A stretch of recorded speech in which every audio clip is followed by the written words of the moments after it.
You're listening to Spiritual Growth Tools on the radio, helping you understand the blocks you have in your life to being happy, with a wide variety of guests to help you better understand the problems you're having in your own life.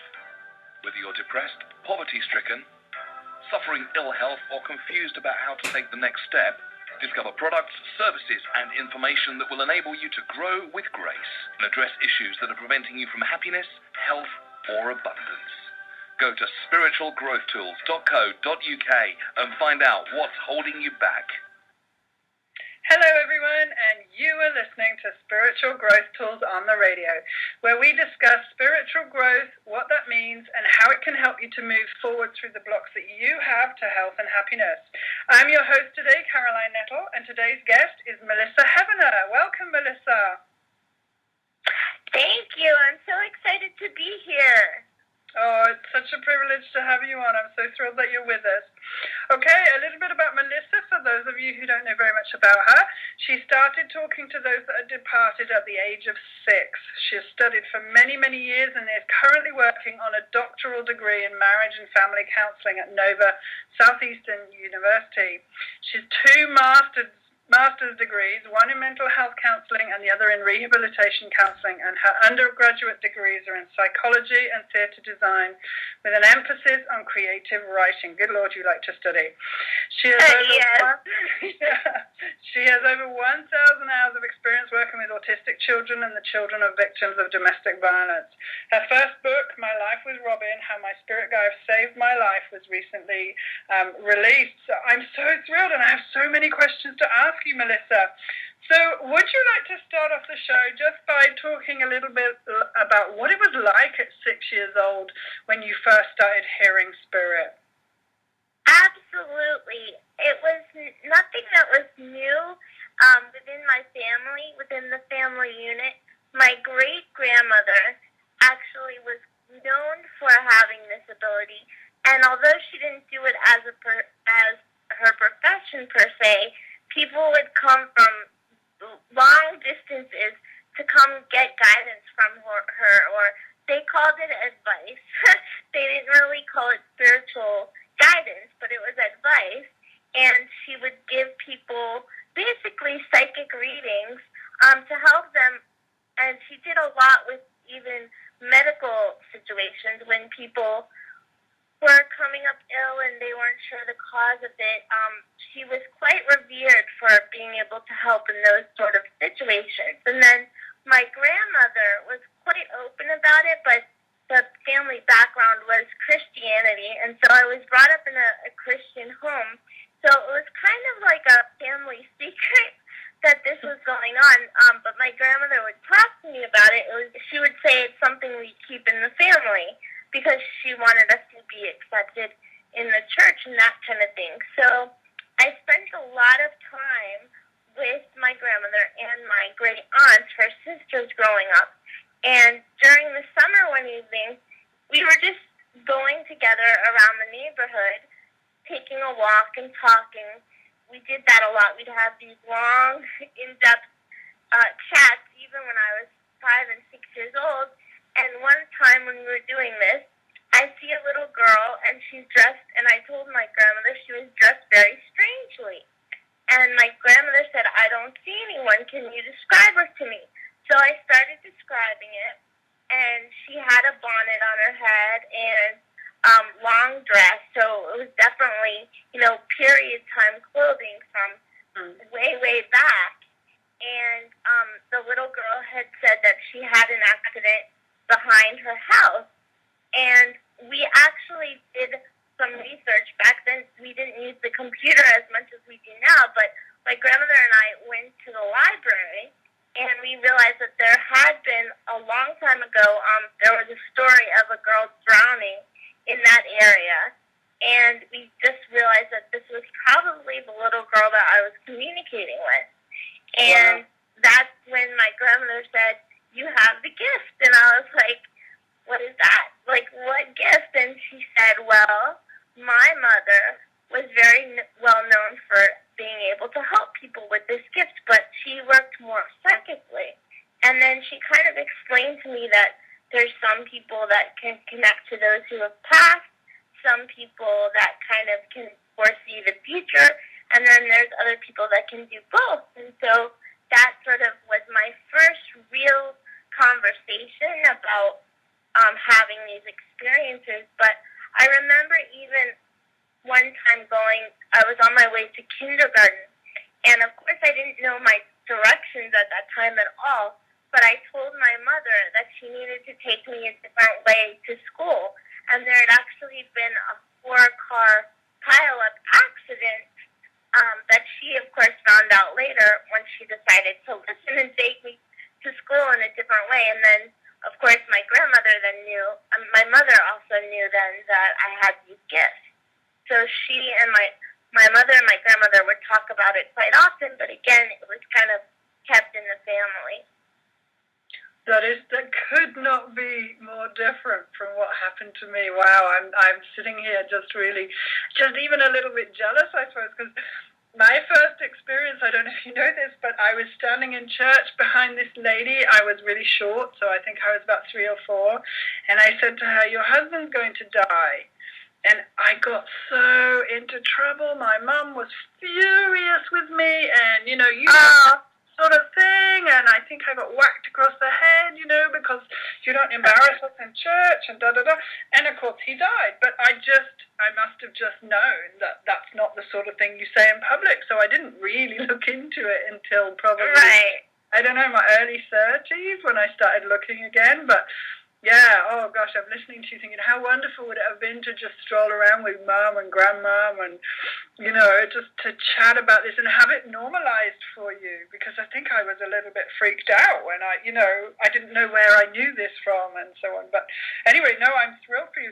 So did it just feel really normal? Did it feel like you were just talking to a normal person, or was it more ethereal? Well, at that age, of course, I thought that, because, around 5, 6, and 7, kids think that they're like everyone else, or they want to be like everyone else. So, I really began to understand that my grandmother indeed couldn't always see who I saw, and that's when I realized, wait a minute, not everybody can do this. And I had a little bit of trouble in the early years at school because, kids don't really have a filter, and when they experience something, they share with each other. So I would say, oh, there's a little boy over there, on the playground, and then the other kids would say, I don't see them, and so I had a hard time sometimes making friends because they would either think I'm strange, or the parents would be like, she's always talking to someone that's not there.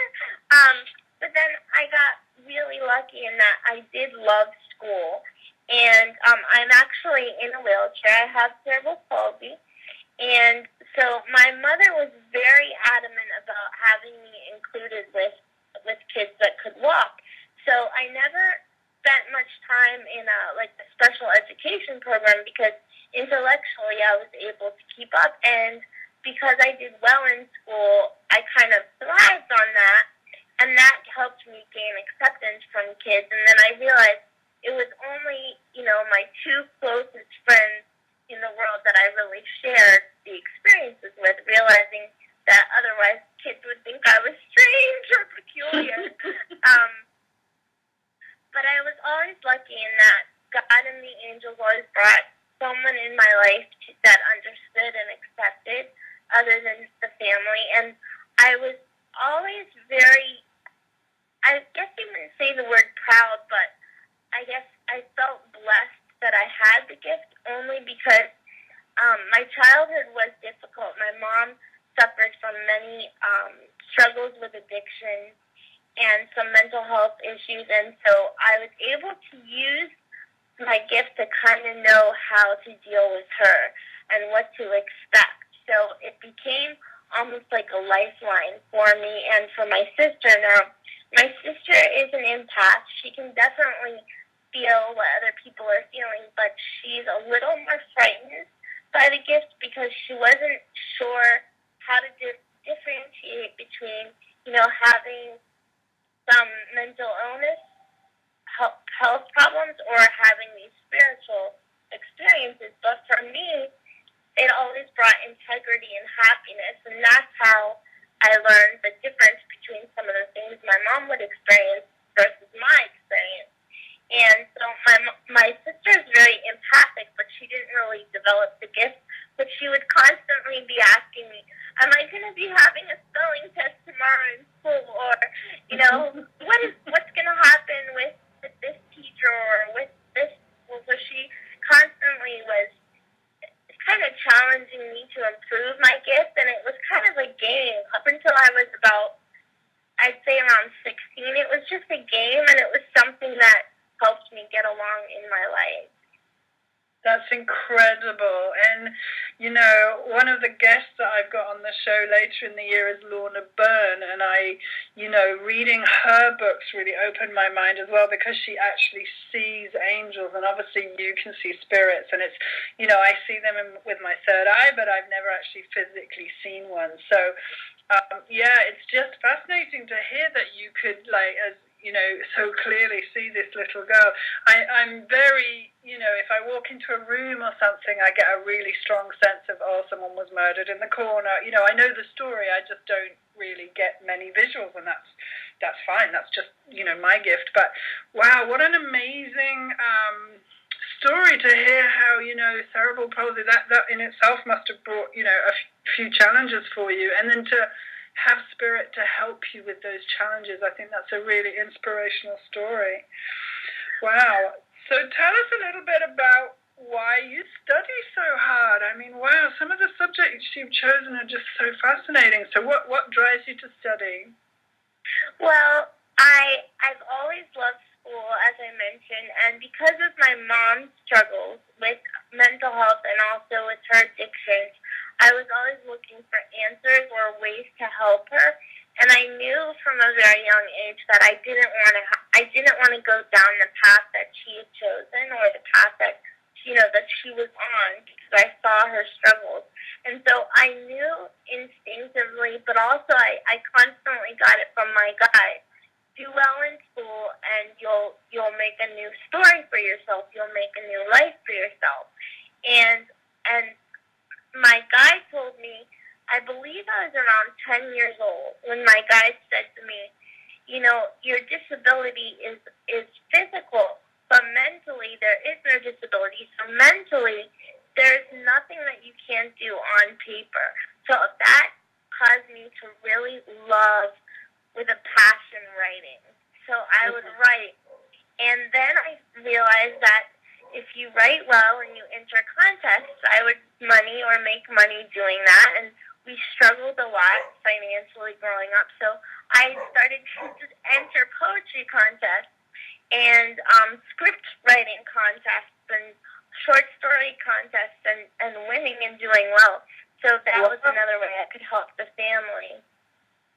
That's amazing. You're obviously super talented. And, for someone to have 2 master's degrees, one might say that might be a little bit selfish, man. You're carrying on this, continual quest for knowledge. And how does that help you with the work that you do with spirit? Well, the great thing about using academia with the gift is that I can see the auras, I can see people's energy, and so by understanding from a therapeutic perspective, I now know what a particular aura looks like based on, what people are going through and based on medications that they might be taking. So my dearest friend and I, a lot of times when we're out and about in Fort Lauderdale and there'll be someone walking, in the street or walking along and acting kind of strange, she'll tap me on the shoulder and say, hey, Melissa, what's going on over there? And I can look at their aura, and based on my knowledge of therapy and also what I see in the aura, I can sort of tell what's going on. And so I think that the education has helped me to understand the spiritual experiences more. Because I would, for instance, I would get my mom sometimes, and her aura would look very fuzzy, almost like you're looking at a television that's gone all fuzzy. And I didn't know, but that was because she'd actually been taking cocaine. And so when I saw that, I knew that she had cocaine in her system. And then she also struggled with heroin. So when she was struggling with that, it would give her aura more of a gray, almost like like when water moves and you see waves, it would look wavy but gray. And so I knew, Mom is using heroin again. And so that helped me a great deal in working with patients in school, because they'd always bring me in for the initial assessment to know if the person's coming into our facility clean or if they've been sober, because I could look at the aura and kind of know what's going on. And one of the things that was really interesting is when I started my doctoral program, one time my professor that was kind of, I guess you'd say the supervisor at the time, called me into her office, and I was shaking like a leaf because you don't get called in like that very often. And she said, Melissa, I saw you looking past the patient. And I was like, okay. And I'm like really, really nervous. And my guide, Robin, I didn't see her at the time because I had so much else going on, but I heard her. She said, just be honest. Just tell her the truth. So I said, well, I was looking at Mr. So-and-so's aura. And thank God, thank the angels, my supervisor said, oh my God, you see auras? And I said, yes, ma'am. And she said, I do yoga and I'm trying to see auras and that's amazing. And she was so excited and embraced it with open arms. So then it opened the door to incorporate science into spirituality, because they ended up bringing me in for initial assessments, and I would basically make lists or check marks what I saw in the aura before they were drug tested, and then they'd actually drug test the patient before they received services, and I had a 98% accuracy rate of determining what was in the system before they got back to the final blood test. That's incredible. So that allowed science to then verify spiritual evidence, and that was huge. And actually, I'm really excited because this same professor that's been so open has started writing a curriculum to help mental health students work with energy and work with the aura. So she's invited me to this fall, if it's approved by the faculty, to come in and help teach how to work with energy and how to feel the aura, if you can't see it, when working with patients in mental health. So that's huge. That's amazing. How both worlds were kind of each other, so to speak, and I think that helped keep me sane too, because it was very validating from what I was experiencing, but it also kept me very connected rather than just getting caught up in the intellectual side. And then, sometimes when people do that, it can kind of disconnect you from your spiritual gifts. But in this way, I was able to incorporate both. What a complete asset you must be to the faculty as well. Wow. Thank you. Thank you. I'm sorry to talk over you, but there is often a huge link, isn't there, between mental health issues and drug abuse. So, wow, that just opens up a whole Pandora's box of how you could help people moving forward. Wow. I didn't know. Yeah. Cool. And, okay. Go on. Sorry.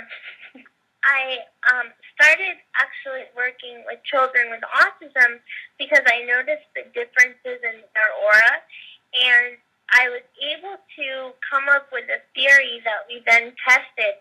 A lot of times children on the autism spectrum, particularly, the ones that have more involved symptoms going on, have difficulty with social contact.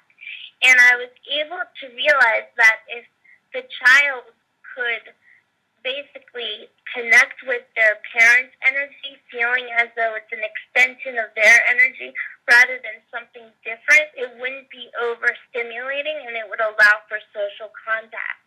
And so that was actually what I was most passionate about, even though I started off helping those in the addiction population, it kind of moved over into studying and working with children with autism because the same professor, her dissertations and all her work was on autism, and so she invited me to meet she was doing a twin study where one twin was showing symptoms of autism and another twin wasn't. So she started asking me, how does one twin's aura look different from the other one? And then I would describe it or draw a picture for her, and then she'd say, is there a way to help the child with the autism or with the symptoms to change the aura so it's more normalized like the twin?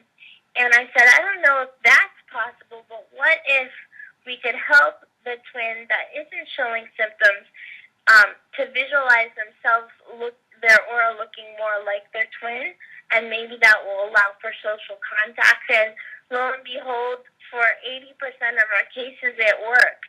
Wow. So this was very, very fascinating to me. And so I'm still very passionate about working with children with autism and, people that are suffering from any kind of addiction, because I don't necessarily see it as something that is, not normal or something that's negative. I just see it as an energetic difference, and it's okay to have differences as long as it's not impeding your lifestyle. And so if you can help to embrace the energy or the situation that they're given so that they can live more completely or more happily, you don't necessarily change them, but you help them adapt so that they can reach their furthest potential.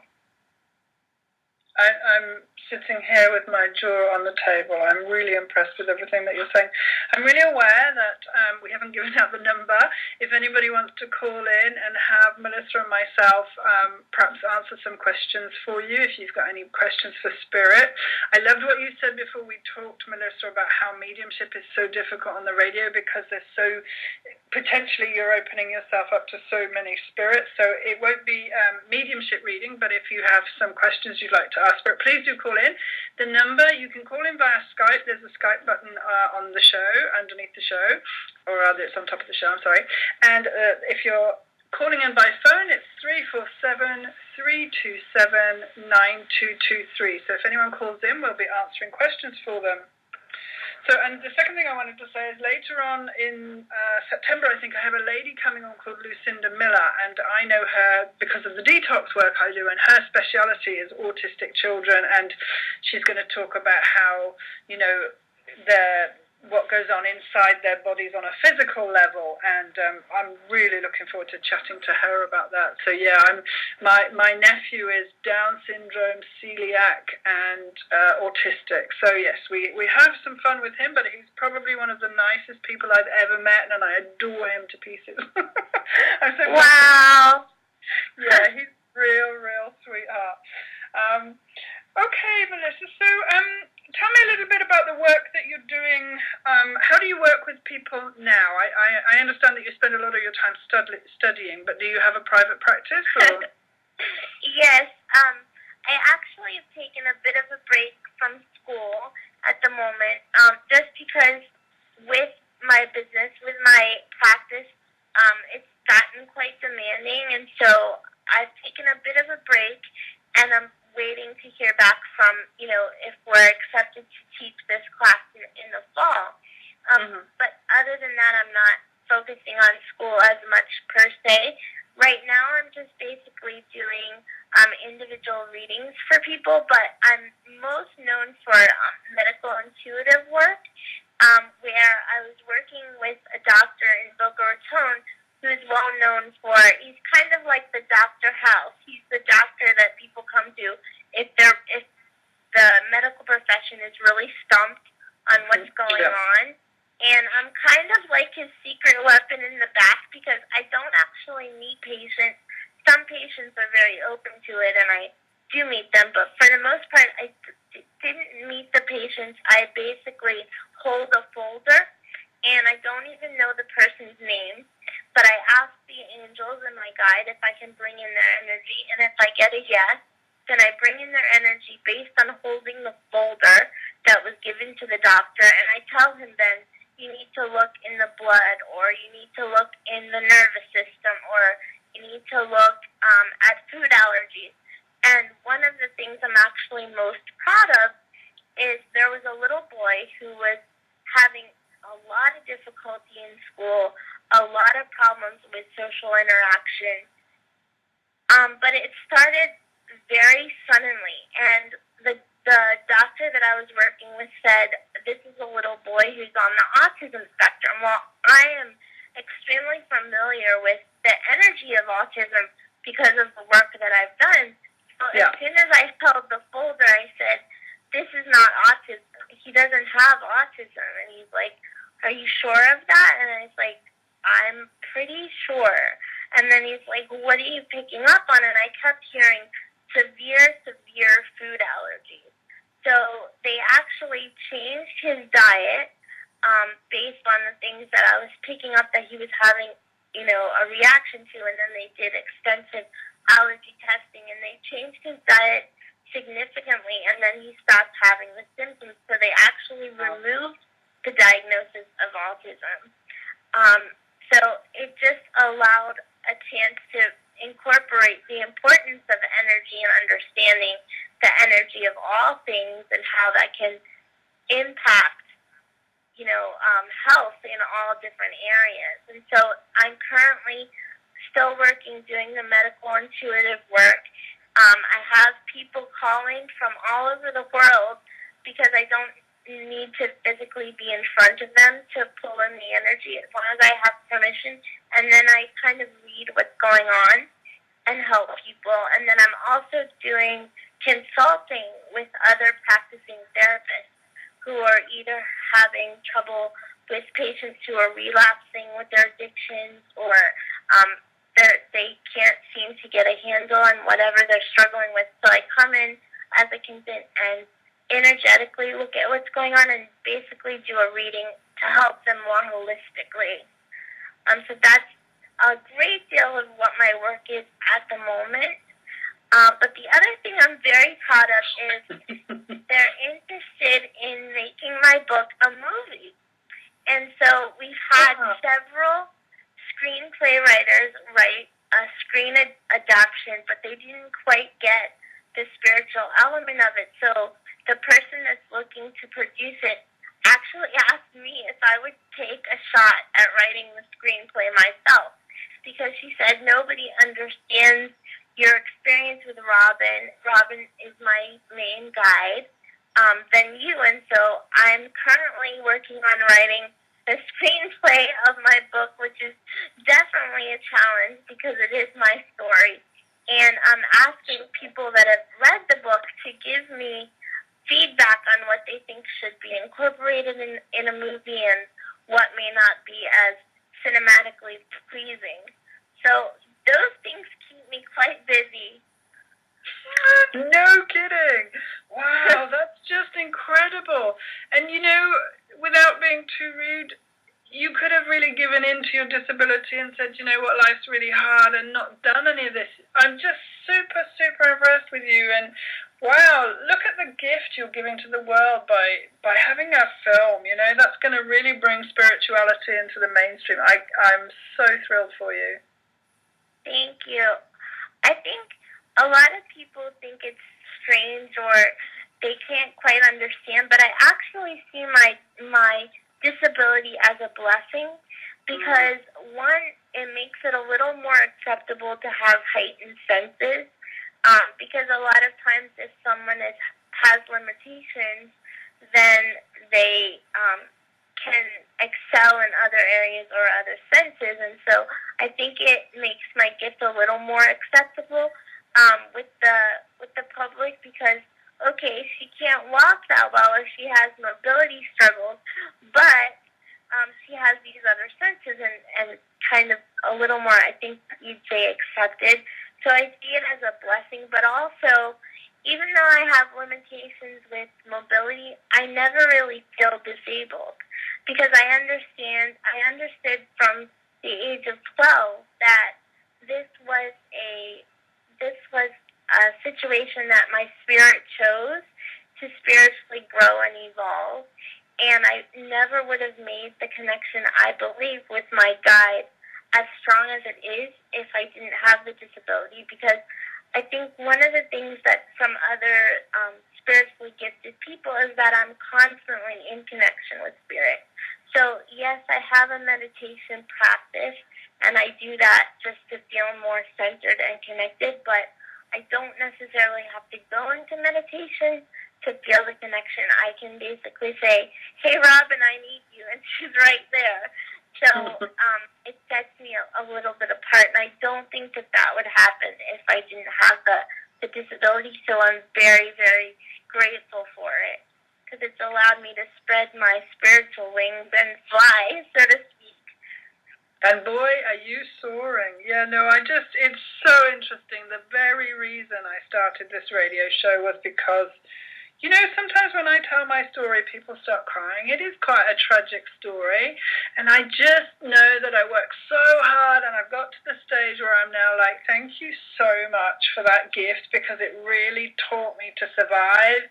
But it also taught me that I can sit next to anybody with pain and not flinch, because I know pain inside out. And, you know, sitting listening to you, I'm doing nothing but smiling. It's like, thank you so much for coming on and sharing your story, because I think sometimes, I'll be really honest, up until a few years ago, I was a queen victim. I had a tiara and everything. You know, I just was so in my story and so depressed and so angry and wasn't grateful for anything and didn't have a connection with anything outside of myself, and life was pretty grim, but I didn't know it, you know what I mean?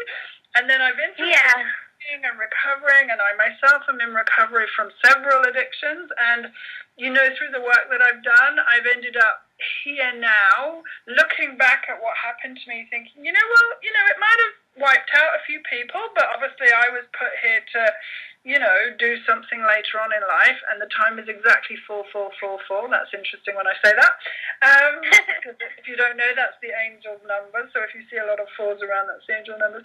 So yeah, I wholeheartedly agree with you. You know, you probably even, I'll go so far as to say, you probably even chose that so that you could learn, you know, this fantastic path that you're stepping now. And I'm just wholeheartedly proud to know you, and really, really glad that you're on here sharing your story. I will say again, if anybody wants to ring in and ask us, it's 347-327-9223. And in the meantime, so where do you see yourself going from here? So you've got lots of different fingers in lots of different pies, but what is it that you hope for going forward? That's a big question. It depends on the day, I guess. I'm very open to whatever it is that how spirit guides me. I never thought in a million years that I'd be living in Florida, but spirit literally brought me here, and now I understand that that's because that's where the need was. I definitely want to continue writing, because as I said, it's a deep passion of mine. So I'm working on my second book. I left the first book a bit open because obviously it's an autobiography and the story isn't over yet. So I'm working on the second book. I want to continue writing, but my biggest passion at the moment is teaching. So I also am privately teaching or coaching individuals who want to develop more of a spiritual connection. I'm very proud because 2 of my students are now working with police to help find missing people and solve cases. I have other students that are more interested in the medical intuitive, so I'm helping and guiding them, helping them harness their gifts into that area. And so I'm doing a lot of that. I want to continue teaching and writing, and definitely continue to embrace science with spirituality, because I think once we can have a happy medium between the two worlds, there's such a potential for helping all sorts of people in all sorts of illnesses and situations. So I'm going to continue on that path, but primarily at the moment it's also working on this screenplay to try to help get my story out there because, one, it's a beautiful love story in there, and two, I think it helps people to understand it doesn't matter what cards you've been dealt, there's always a bigger picture, and God's the dealer, so you never know what the next hand is going to be. And I think if you can teach people to look for that and to understand that, you know, what you're going through at the moment is only the dog ear of the page, and we can't always see out from under that dog ear because we're so hovered underneath it. But once we can realize that there is a bigger picture and a bigger piece to the page, then we have the strength to move forward and to see the great potential for our own journey, whatever that journey is. Wow, what an inspiration. And I can imagine that a lot of people listening to this will be like, ooh, I want to get in touch with her. So will you be teaching internationally, do you think, or will it be mainly in the States? I actually am. My largest, I guess you'd say, followers, I haven't quite gotten comfortable with that term. Followers, fans, that doesn't quite fit well with me, but I guess people who are enthusiastic about what I'm doing is in Australia, South Africa, New Zealand, and also there's a pretty big population in the UK as well now, too. Yes, and I know somebody who has just always been telling me how amazing you are, and that's lovely, lovely Anna Taylor. So, yeah. Hi, Anna. Yeah, no, but that's how I came across you. Was she posted on my Facebook page once, "You've won a reading with Melissa," and I'm like, "Who's Melissa?" I literally don't know how I won that because I don't even think we were connected, but I won a reading with her. And if anyone's listening, it was amazing. It was a really, really good reading. So thank you for that. And I'd be very happy to trade again.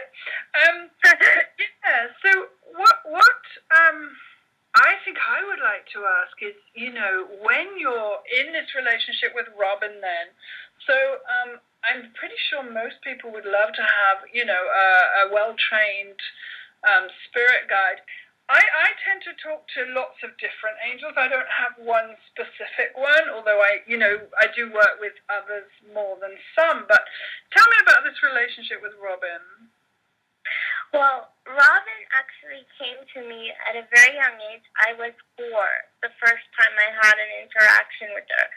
And I was in a situation where I was by myself and quite frightened because of some things that had happened with my mom. And she came to me, but she came to me very, very tiny. She did not look like a full person. She came very tiny, I kid you not, almost like a Tinkerbell. And she came this small because, I believe, because she didn't want to frighten me. And there were a lot of, you know, adults at that time that were in my life that were frightening, and she didn't want to frighten me. So she materialized quite small. And I literally asked her, "Are you Tinkerbell?" Because I was always fascinated with Peter Pan and Tinkerbell. And she said, "Not exactly." And I said, "Okay." And she said, "But I'm your friend for life." And I asked her, "Do you know Tinkerbell?" And she's like, "I can see what I can do." And it started my fascination with fairies. I actually got a healing one time, and the healer was doing some Brennan work on me, some energy healing. And when she got to my crown chakra, she said, "Oh my God, I'm being bombarded." And I said, "Bombarded by what?" And she said, "By fairies. You're actually the queen of the fairies." And I literally started to cry because I didn't really speak to people about the connection that I felt with fairies and this interaction with Robin. And I will say I haven't literally seen a fairy, but I do consider fairy energy, I just love it, and I love everything about fairies. So I don't know what it means to be the queen of them, but I definitely have a connection with them. And so that was my first interaction with her. And then later on, as I became more comfortable with her and as we grew together, she materialized into the size of, a regular human being. But she does have wings, but I only see wings if it's a very, very serious situation. Like when I lost my first love and I knew that he was going to pass, she appeared with wings. And that was her indication that he was going to be with the angels. And so she does have wings, but I don't see them very often. And it's kind of a good thing because I know if they're coming out, some big things are coming. But she got her name because I used to, as I mentioned, I used to tell my mom, like, which ways to go to school or if things were going to happen, psychic information that Robin would give me or that I would have in dreams. And she would say, now don't tell the kids at school, that your guide or your angel gave you this information. And I said, well, what do I tell them? And I think at this point I was probably 8 or 9. And she said, tell them a little birdie told you. So I started saying, a little birdie told me. And then after that, my mom started calling her Robin. And so that's kind of how her name stuck, Robin, because she's a little birdie that would tell me things. That's adorable. But she's with me all the time. Like right now, I don't necessarily see her, but I feel her. She's always on the left side, and I know when she's pleased with, with what I'm saying, because I get it's like a gentle stroking almost on the left side of my face. When she wants me to do something else, I don't feel it, and so I'm like, okay, I have to regroup. What am I supposed to change, or what do I need to change here? So we are in constant contact with each other. And so that's why I don't have to necessarily go into meditation to connect. But I love meditation because meditation is really the only place that I can get direction or guidance for myself personally, because otherwise, I'm getting information about things that have to do with people I care about or how to help people or how to help clients. But if I center and meditate, then I can get guidance on personal things that I'm going through. Not as clear as I can get for clients, because I think God always wants to keep us asking questions and looking to Him. That's my personal belief. But I can at least get some clarity. And so I do meditation at least 3 times a week, if not more. But I constantly have this connection with Spirit. And one of my greatest joys is to help people understand who their guide is, and even if they can't see them, just to know that they're there. And one of the things that I've started doing now is actually, when I connect with someone who's interested, I sit down with their spirit guide, with Robin, and I write a letter to the client from their guide. And it's amazing because it's language or terms or phrases that I would never use myself because it's coming from them, but it resonates with the person. So it's another area that I love doing, which is helping people connect with their own guide. Because it doesn't matter what area you want to focus your spiritual growth in, it's absolutely imperative that you have a connection to your guide or your angels in order to do this work for your own safety and also just to feel that connection. Yeah, I agree, and it was really interesting. I was out with a friend and met a couple of her friends, and she said that I'd done an angel reading and that it was really good. And then he just started asking questions, and it was obvious to me that he was interested, but it was like, well, I've just been such a terrible person. I haven't got angels, have I? And I was like, yes, you do. And he was bringing up all these reasons why he wasn't lovable. And in the end, I said, I would be really thrilled to tell you what your angels are actually saying instead of what your ego is telling you. And I don't know if he's going to take me up on it, but it would, for me, that would be really wonderful because, I remember feeling like there was no way anybody would love me, I remember that very, very clearly. And so to be able, like you say, to pass on the love from Spirit, I just find it so rewarding and thrilling, like you say, especially when people are like, nope, nope, can't be me. Yeah. Oh my goodness. I could talk to you for the rest of my life. You are so interesting. But I'm really aware of the time. So is there anything you would like to mention that we haven't talked about yet?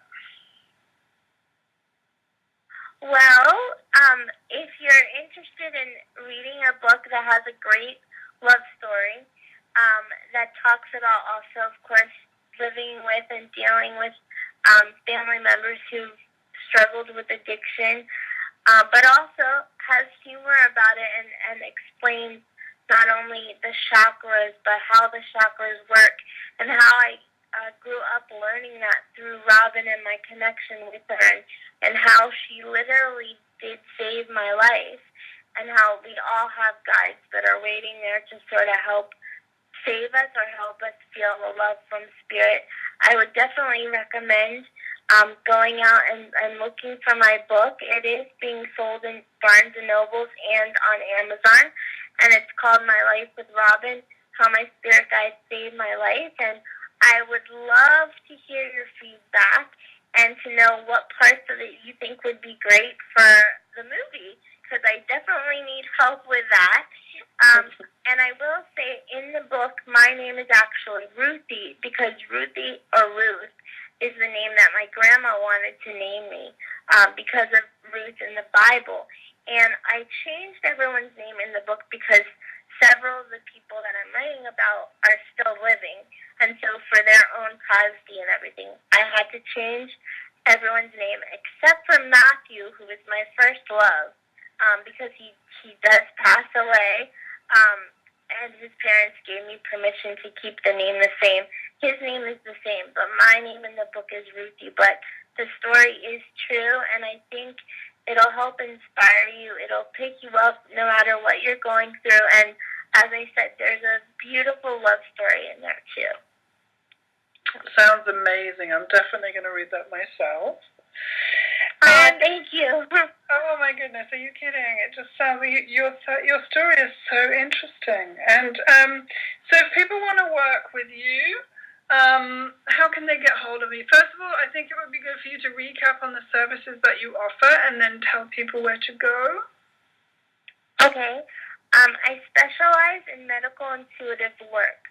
So if you or someone you love is suffering from a physical illness or mental health illness or any type of, illness, and they're really having trouble dealing with it or even diagnosing, I specialize in helping figure out a more holistic treatment plan. I'm also doing studies on the working with crystals to help with all different types of illnesses in every area. And so I give basically a treatment plan on which crystals can help, and also help two professionals with the diagnosis if you feel like perhaps you've been misdiagnosed, or if you'd like confirmation on a diagnosis, I help with that.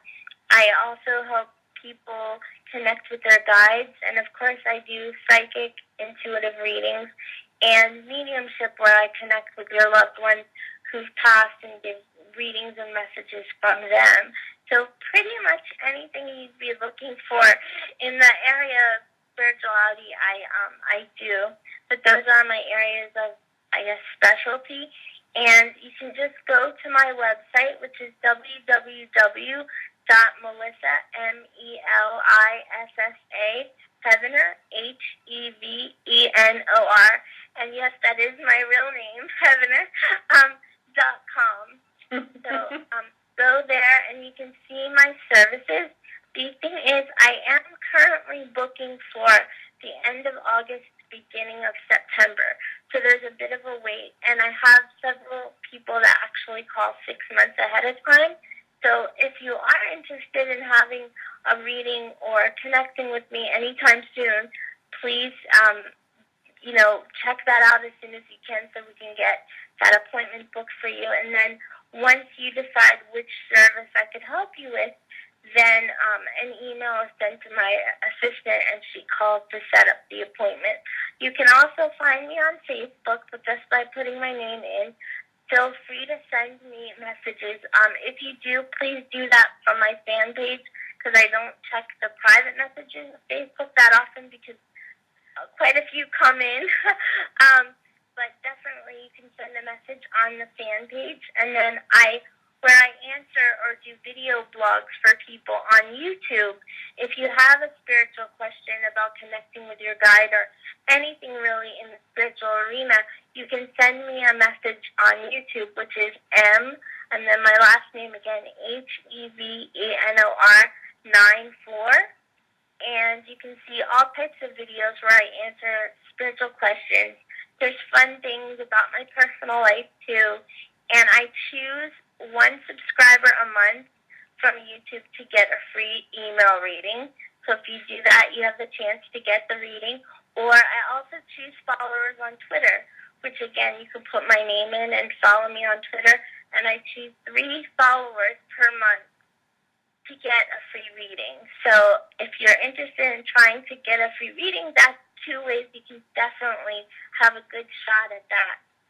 So if you Google my name, it pretty much pops up all over social media. Yeah, it sounds like you're a pretty dynamic kind of lady. Okay, well, listen, I can see that the time's coming up to the hour, so I want to say once more, thank you so much. I've so enjoyed this show, Melissa, and, good luck with all the projects that you've got going on, and I just think you're a living inspiration. Thank you, and I'm so honored to have the chance to come on, and I'm so grateful for it. Thank you very much. You're so, so welcome, and I know that a lot of my listeners listen to this show after the effect, and it'll be online now for forever. So please do mention if you come to Melissa through Spiritual Growth Tools. It's just nice to know where the people come from, I suppose, but it would be nice to know that this is being listened to, and you are acting upon the guests that I bring in, because personally, I just think some of the people that I have on, like I just said, are inspirational and really worth checking out. Melissa, I'm going to say thank you so much and good night for now. Thank you. All right, take good care. And the next show is on the 17th of June. That's not true because it is now the 17th of June. The next show is in 1 week's time from today, and it will be Lucinda Drayton. If you've not heard Lucinda sing, you have really not heard. She's just got the most powerful voice. I just think it's such a wonderful experience to sit and listen to. And I was lucky enough she actually sang to me personally once in a retreat, and it was just one of the most moving things I've ever had. So that was back in Somerset a while back, and I was just profoundly moved. So I shall be playing a couple of her songs and chatting to her about her work and how she helps people through singing. So thank you for listening to Spiritual Growth Tools on the radio. I really, really love doing this show, and thank you for listening in. If you subscribe to the channel, you will be kept informed about the upcoming shows that you will not want to miss. Once again, thank you very much for listening, and I thoroughly enjoy bringing this to you. Stay safe, and I hope you find the tools that you need to grow with grace this week. Thank you for listening to Spiritual Growth Tools live on the radio. For more information, go to spiritualgrowthtools.co.uk.